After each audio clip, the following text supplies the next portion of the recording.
Sébastien Brossard. Un jour, un thème, je t'aime moi non plus. La chronique qui adore jouer sur les mots. Ouvrez le banc. Bonjour.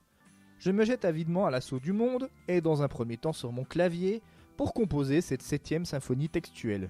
Quand je parle de clavier, c'est évidemment celui de mon ordinateur, puisque, hélas, je ne suis pas musicien. Mais bon, tant pis.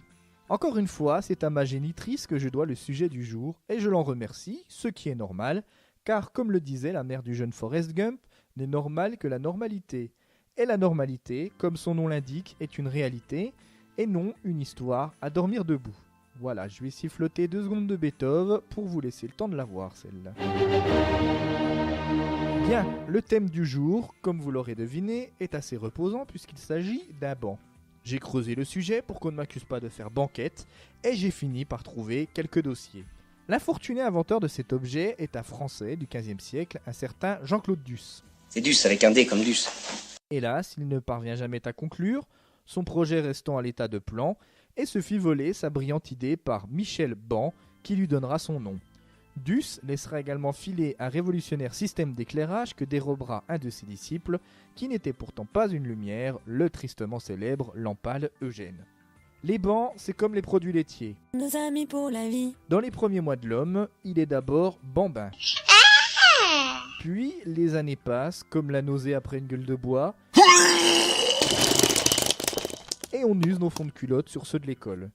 Alors qu'il n'y a plus de bancs dans les écoles, même dans les villages reculés depuis bien longtemps.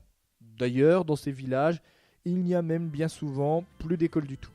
Vient ensuite l'adolescence, où l'école n'est plus la priorité du jeune boutonneux, qui se met à fréquenter assidûment les bancs publics, bancs publics, bancs publics. Et 2 acnéiques qui se bécotent, y a pas à dire, mais c'est baume. Après, on devient adulte, et c'est moche. Certains passent sur le banc des accusés quand ils perdent leur permis, et après ça empire. Souvent les mêmes publient les bancs pour leur mariage. Vous êtes mariés comme moi, vous savez que la monstruosité peut prendre des formes très diverses. Et si ces derniers se font gauler par la mariée à tripoter la sœur de cette dernière, ils risquent alors le banc de touche, ou faire banquette, sur laquelle d'ailleurs ils dormiront en se la mettant derrière l'oreille, ce qui n'est pas très confortable, vous en conviendrez. Après ces douloureuses expériences, une minorité ne retient rien et récidive, mais la plupart arrêtent, et parfois même les plus sous l'eau. Nous parlerons alors, dans ce cas, de bancs de poissons. Par décence, en bon franc-comtois, je vous ferai grâce d'une pénible description du banc bourguignon. Enfin, vous me permettrez, comme les militaires, non pas de finir en fanfare, mais de fermer le banc, ce qui est assez proche, en évoquant, au risque d'être mis au banc de la société, les bancs les plus confortables, les plus convoités, mais hélas accaparés par quelques privilégiés, je veux bien sûr parler des bancs de l'Assemblée. Je vous demande de vous arrêter. Je vous demande de vous arrêter. Sébastien Brossard.